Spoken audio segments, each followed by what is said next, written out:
Nous sommes avec Bernard Lannes, qui est le président de la coordination rurale, le deuxième syndicat d'agriculteurs français. Quel est l'objet de votre mobilisation aujourd'hui aux Invalides? Alors aujourd'hui, c'est pas un hasard si on est là. Vous savez qu'on est dans la semaine du salon de l'agriculture. D'habitude, nous sommes présents à ce salon de l'agriculture.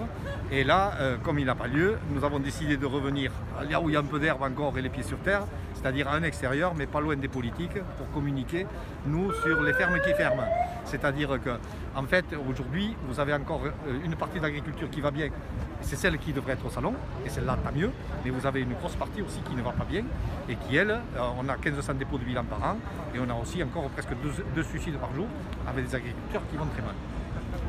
Et qu'est-ce que vous demandez au pouvoir public, outre le fait de vous entendre et de sonner l'alarme sur la situation des agriculteurs?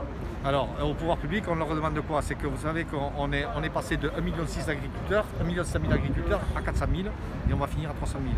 Si on ne fait pas, si on laisse faire tel que c'est, il va y avoir la moitié des agriculteurs qui ont 54 ans, qui vont partir à la retraite en les 10 ans, et là, c'est un déménagement rural.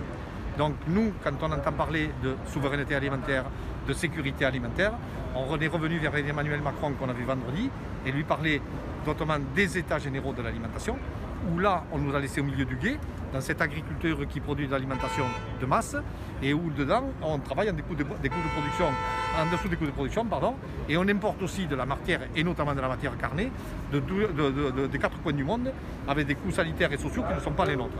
Donc c'est de redire qu'il faut organiser tout ça, avec de la contractualisation, et qu'on peut, entre l'agriculteur et le consommateur, sans faire payer plus cher le consommateur, organiser cette agriculture pour que demain nous ayons encore une couverture du territoire sur l'ensemble de notre territoire.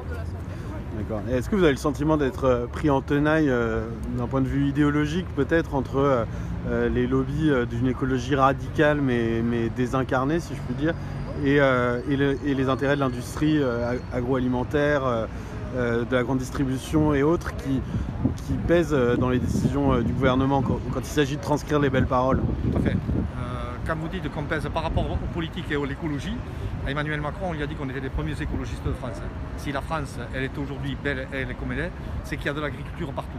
Et donc pour ça, on lui a reparlé du secteur de l'élevage, avec le poumon vert qui est dans le Limousin jusqu'à PACA, et où là on ne peut faire que de l'élevage extensif. Et bien c'est de remettre de l'écologie dessus. On en a parlé à Barbara Pompili, c'est de faire des aides directes avec le ministère de l'écologie sur cette agriculture-là. On peut faire donc des contrats 5 ans après avec la transformation et la grande distribution, envoyer cette alimentation soit vers l'alimentation, on va dire, hors cadre familial, celle qui représente les 80% des repas de midi, et aussi vers des cantines scolaires, et tout ça en accord avec les règles de la PAC. Parce qu'attention, nous sommes français, mais nous sommes dans un cadre européen. Et donc dans ce cadre européen, on ne peut pas fermer les frontières, et par contre on peut faire mieux, c'est-à-dire en organisant, et donc plutôt que de faire le moins 10 ans, on peut aller vers le mieux 10 ans. Et dans cette affaire-là, c'est aussi de faire de la transparence totale avec aujourd'hui des sites qui permettent de le faire, pour que le consommateur sache s'il mange français ou pas. Mais alors le consommateur, il va vous dire, moi j'aime bien consommer français, j'aimerais bien ne consommer que français, mais tout ça, ça coûte forcément beaucoup plus cher.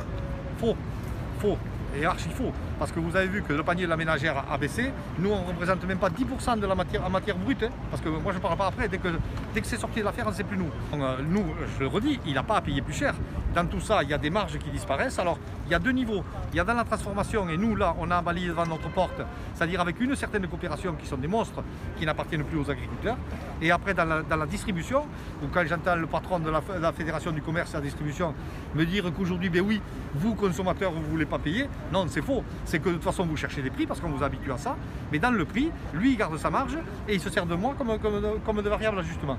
Ça, c'est fini. C'est-à-dire qu'aujourd'hui, quand Emmanuel Macron reparle donc de sécurité alimentaire et de souveraineté, la souveraineté, au niveau de l'énergie, quand on est un secteur stratégique, on ne se pose pas de questions.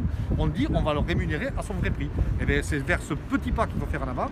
Et dans ce petit pas, le consommateur, il n'a rien à voir. Lui, on a lui proposé de la qualité, du choix et après de la traçabilité. Une dernière question peut-être. Dans le cadre de la Covid, depuis bientôt maintenant 1 an, l'État a largement subventionné les restaurateurs et divers corps de métier qui dépendent du coup des aides. Est-ce que vous pensez que le vice de ce système qui n'est pas pérenne à terme va sensibiliser les gens à la cause des agriculteurs qui sont parfois piégés par le système des aides? Alors, sensibiliser les gens, vous avez vu au début du Covid, quand tout s'est fermé, nous on a souffert parce qu'on n'avait plus la main d'œuvre étrangère pour ramasser nos fruits et nos légumes. Ça s'est vite réorganisé, mais après, nous agriculteurs, on n'a pas souffert du Covid dans la production, on a souffert de la désorganisation du marché.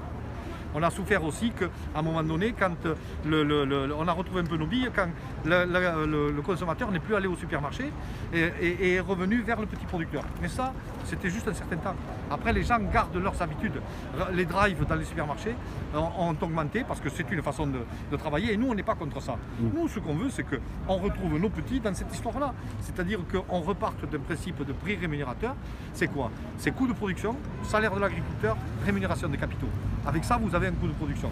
On sait le faire avec toutes les interprofessions et on s'est donné des signaux pour savoir si on ralentit, si on accélère, et ça c'est de la régulation. Et tout ça c'est une organisation, parce que je décide en tant que politique de garder encore les agriculteurs. Dans la marche forcée qu'on a fait, quand on a vu le documentaire, depuis l'après-guerre où il a fallu très vite nourrir la France et on l'a fait, et maintenant où on va passer à autre chose, et bien maintenant il faut avec la politique organiser cette traçabilité et organiser surtout d'avoir assez d'agriculteurs sur le territoire. Merci beaucoup Bernard. De rien. Merci.